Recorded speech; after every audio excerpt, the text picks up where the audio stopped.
Take a look. This is the 10-minute chart of the US dollar. It looks big. It's not that big, but look at the drop here. I mean, beautiful drop on the US dollar. Now again, what's going on here? Let's take a look at the 10-year yield. The 10-year yield, little bit of a decline as well.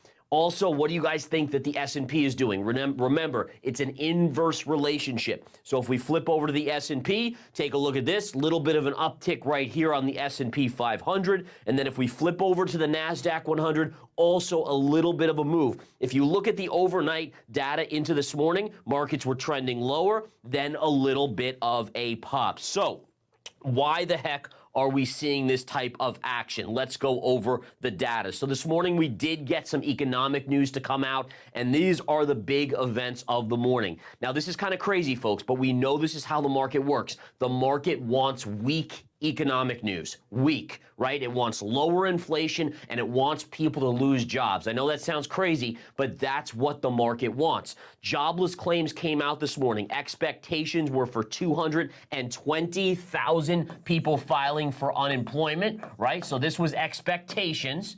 And what did we get? We got 231,000 people. So a bigger number of people filing for unemployment. What does that mean? It means that more people are losing their jobs and more people are filing for unemployment. That is a weak signal in the economy. All right, so that's number one. We also got export prices, which came in lower, meaning lower prices. That is a positive as well. It means prices are coming down. We saw this with the PPI data. We saw this with the CPI data. We also saw import prices were also lower than expected. Import prices were expected to be minus 0.3%, right? They came in at minus 0.8%. Okay, so again, a lower number. In other words, prices are coming down. This is all coming up roses if you're the Federal Reserve. If you're Jerome Powell, you're patting yourself on the back right now. The question is, and I've always said this to you guys, is what ultimately happens down the line. Do we slip into a recession that the Fed can't cut rates enough for because the market, again, wants basically rates back to zero? Lastly, just a note here, Philly Fed numbers came out. The Philly Fed manufacturing came in better than expected. It was expected to be minus 0.9, minus 9. It came in at minus 5. So again, a little bit better on that front as well. All right, so enough on the economic numbers, guys. My goal here is to give you guys the insights into why the markets are moving on an intraday basis so you can understand the inner workings. And suffice it to say, as we flip through a few of these other charts, right? If we go back to the US dollar, look at the dollar drop because, again, we're seeing weaker economic news. Weaker economic news eventually translates into more printing money. The more money that gets printed, guess what the dollar is going to do, right? That's just the nature of the beast. Okay, now the one thing I want to make clear here, and this is a really, really important point, is that there will be an inflection point, right? Right now, a dropping dollar and dropping 10-year are good. The markets are rallying because, and this is important,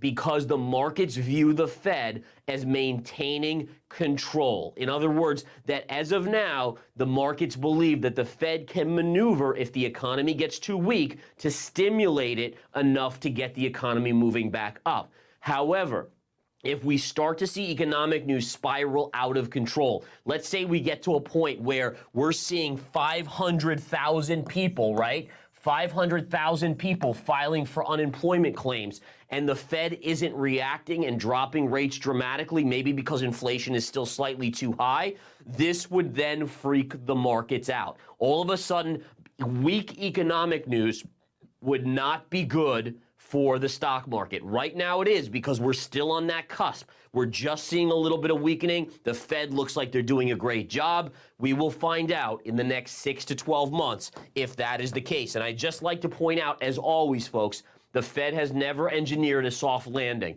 Just throwing it out there. Maybe this is the first time ever. I'm a probability and data trader. That's why I'm skeptical. Okay, so that's what we have going on right now. I do want to get into some charts here. Cisco Systems, guys. Let's take a look at Cisco. Cisco reported earnings yesterday after the bell. The stock got absolutely clobbered to the downside. Look at that massive drop.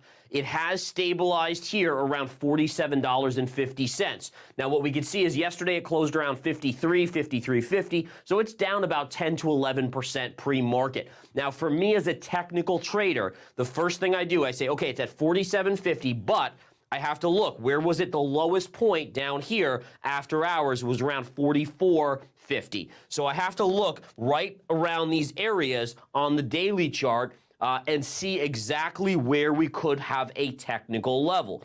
So the first thing I do is I zoom out on my daily chart and I start doing some trend lines. So the first thing I would see here is a trend line here that goes right up under there. Now look at that. So what we're basically seeing here is a technical breakdown on the daily chart. Now this doesn't give me a day tradable level, by the way. It's just fascinating, right? Because again, if we look at this level here and we look at right here and we look at yesterday's closing levels, we know now that we are now trading down here. That is a technical breakdown on the chart. Now, while that doesn't give me a day tradable level, it does give me insights into that this is probably in for trouble going forward. Sure, you can get a bounce out of it as day or swing trade, but overall, this is a big breakdown. It's probably not good over the next multiple 3, 6, 9, 12 months for this stock. Okay, next thing, what do I want to do? Next thing, what I want to do is take my my trend drawing tool and I want to put in a trend line here. That's an obvious pivot low. But look, price again, yes, this is below current price. However, pre-market yesterday after hours, we were actually a little bit lower. So while you'll have some support around 45.65, it's not a day tradable level because as a trader, I have to quantify risk. And just knowing that this was trading down around here yesterday after hours makes me too nervous. It's too much risk for me to day trade that level. So I'm going to pass on that level as well. And by the way, what you're seeing me do now is walking you through the steps how I look for levels, right? So now that we've eliminated that, now let's look for our next level, okay? So let's go here and let's see. Okay, well, I do see a gap fill around 44.35. Now, that is interesting to me because that was right around yesterday's lows, so it would be a double bottom, and it's also a gap fill. All right, so again, there's a gap right here. There's a lot of sideways consolidation. And again, this was right around yesterday after hours low. So $44.35 may be a first level where there should be a decent amount of support where the risk versus reward may start to make sense. All right, now again, I'm a dollar cost average trader. So if I do decide to take this level, if it gets there, it would be a small starter position in case it flushes through. Now, where would my other few levels be? Let's just give you guys them right now. Then we're going to move on to a couple other big movers.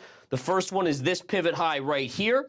All right, that is right at 42.15. That would be another technical level. You have another minor level around 39.90. I like that because it's the even number of 40. And lastly, we have double bottom. So all of a sudden, guys, look at what we have now on the charts. We now have multiple technical levels. And I'm going to actually erase this one because this one, remember we said we didn't like that one. Here are your multiple technical levels on the charts that we can start looking at. This would be that first potential level at 44, then at 42, then at 40, and then around 39 to 38.75. Those are your technical points of interest today. All right, so again, this is now talking about how I would trade this.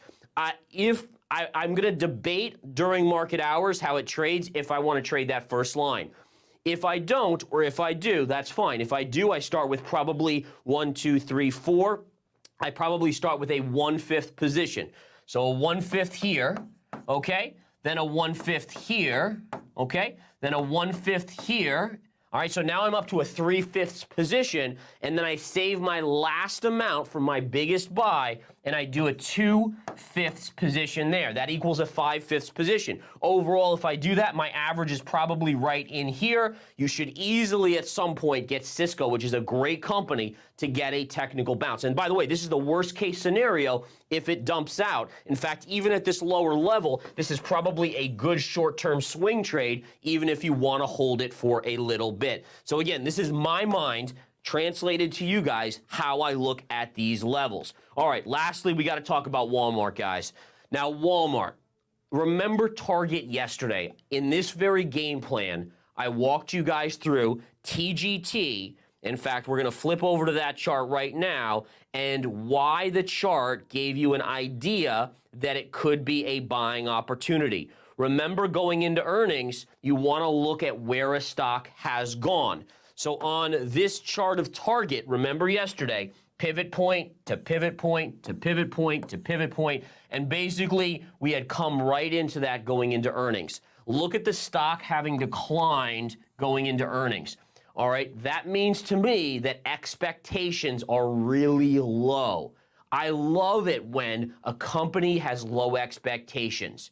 All right, it's like, think about it from my perspective. If I want to run a marathon, or if a marathon runner wants, you want people to think you're slow, in my opinion. You know, you want to be underestimated, not overestimated.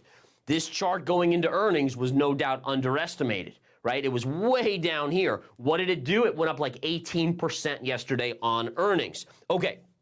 Now, case in point, my point of bringing up this is to show you guys the Walmart chart. Now, if we look at Walmart, it's almost like the opposite chart, right? So if we look at Walmart, look at this here. We had pivot point to pivot point to pivot point all along here, and we were basically going right up into it. We're talking like multi-year 52-week all-time highs basically on Walmart going into earnings. So let me ask you a question. Is expectations high for earnings or is it low? Well, price action has rallied up into earnings. It means people were continuing to think it's Walmart. They're going to do better and better and better. So let's buy the stock up, which means they have to perform even better to keep going up. And the answer is it becomes just such a high bar. Probabilities are that they won't be able to put out numbers good enough. What is this stock doing here? Well, you guys can guess, right? If we take a look at the 10-year, what is it doing? Look at this drop on Walmart, dropping all the way down, hitting almost 155 today. By the way, I had an order out there just below 155 for a day trade. Didn't get filled. It went just basically right to that level. That small bounce here, but let's look at levels. So where are we looking at levels on Walmart here? And the answer is, for me at least, again, we're trading around that 150. Let me just flip back to make sure I have it down. So 159 right now, but the low is around 155. So what I would do is I would start taking a technical trend line here, and I'd bring this up to this low here. So notice that, right? Pivot low to pivot low, it's at around 154. So 154 would start getting me interested today. If it gets through 154, you have your double bottom at 150-170. And again, those would be my two big levels on the day on Walmart. Again, notice how I'm finding these levels. I'm just playing connect the dots up. That gives me 154, and then a double bottom here, draw a straight line across 150-170.